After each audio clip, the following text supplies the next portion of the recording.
And now I'd like to introduce Cecilia Benjumea, I have to say it like that, to actually say it. She has been a raw foodist for 8 or 9 years with quite a I healed myself with raw food story of chronic fatigue and some other things.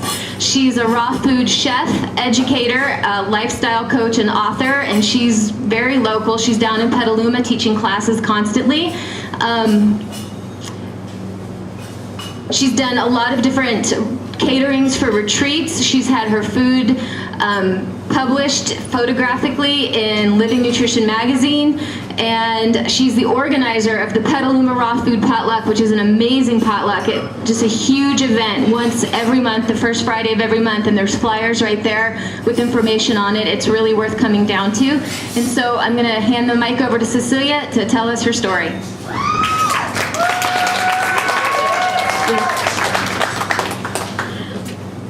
Thank you, Shea. Yeah. First of all, I'd just like to thank Shea and Cafe Gratitude for putting on Monday Night Live. So I'm very grateful to be here. And thank you all for coming out and listening to me. The fact that anybody would come and listen to me is pretty amazing. I don't really consider myself to be extraordinary.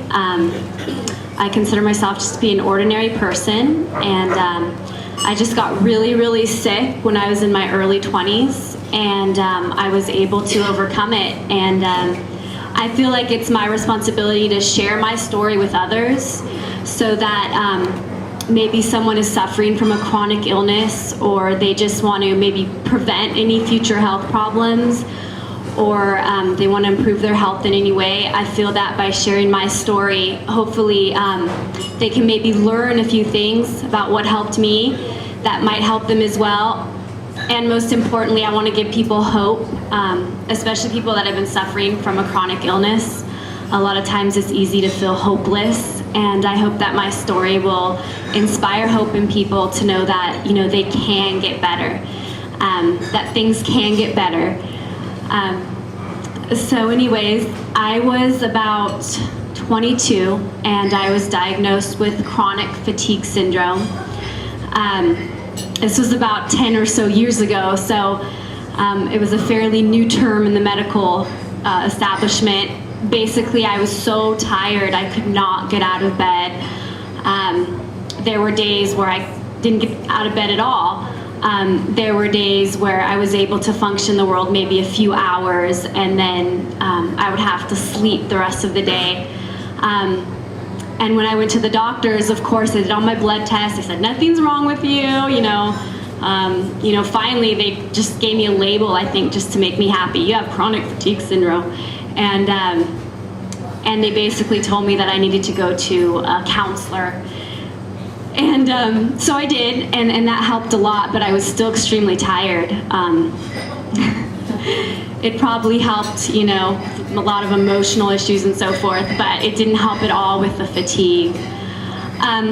So I just want to rewind, like, how did I get to this point? I mean, I'm in my early 20s. Like, how does someone in their early 20s, you know, get something so serious as chronic fatigue syndrome?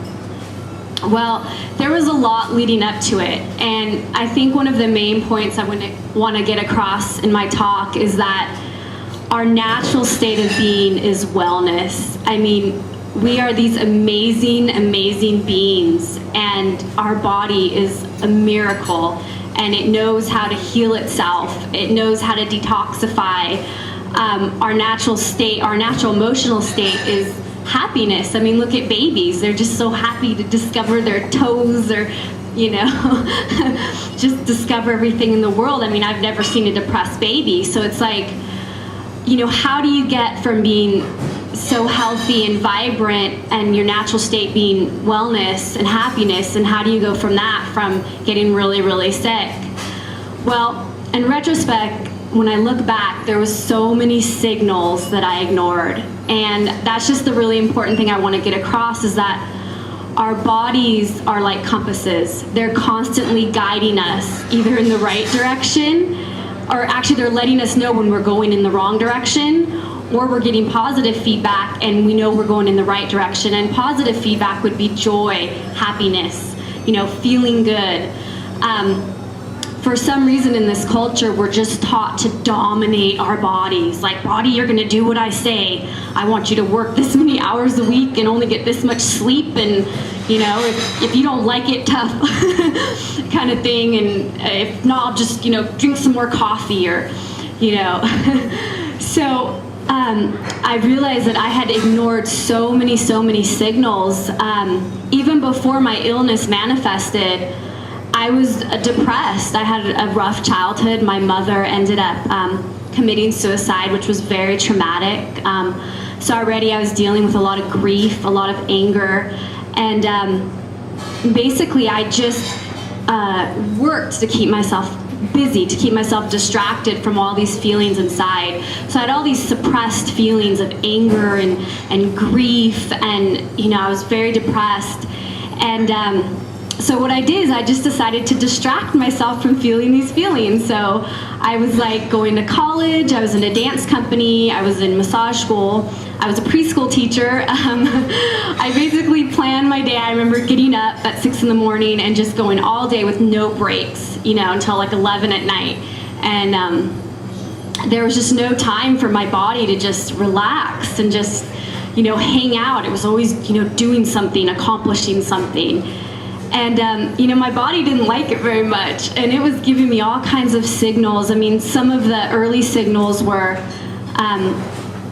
I would get bladder infections all the time. I'd get like these chronic bladder infections. I'd get these chronic bacterial infections, like these weird rashes on my legs, sinus infections. I worked at a preschool, so anytime a child was sick, of course, I would get it. Stomach flu, whatever was going around.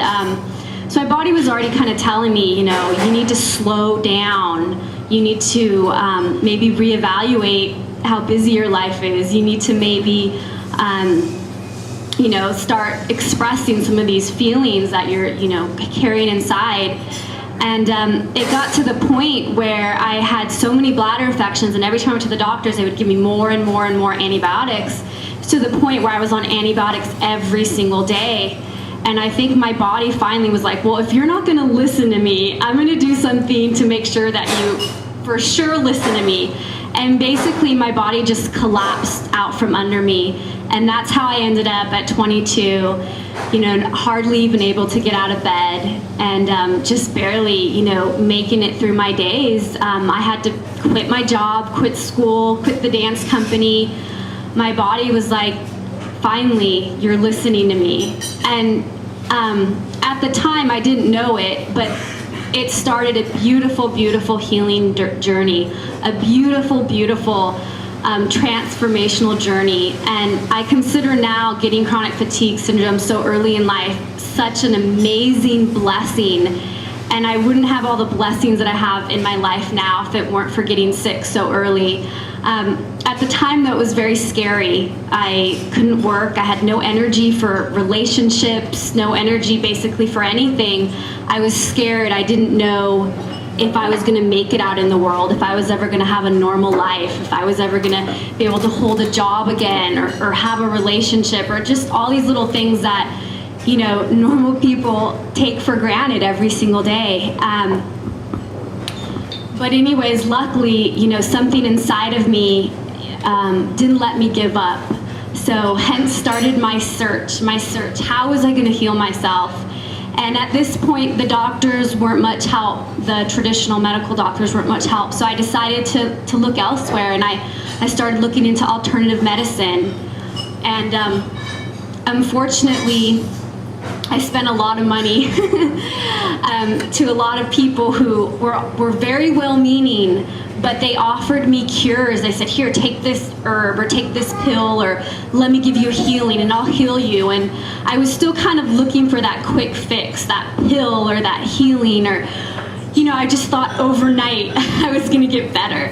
I was pretty impatient, like, come on, body, get better already. I've had enough of this. So unfortunately, I wasted a lot of money, and of course, none of the quick fixes helped at all. And it wasn't until a family friend of ours, actually she was the best friend of my mother, sat me down and said, listen,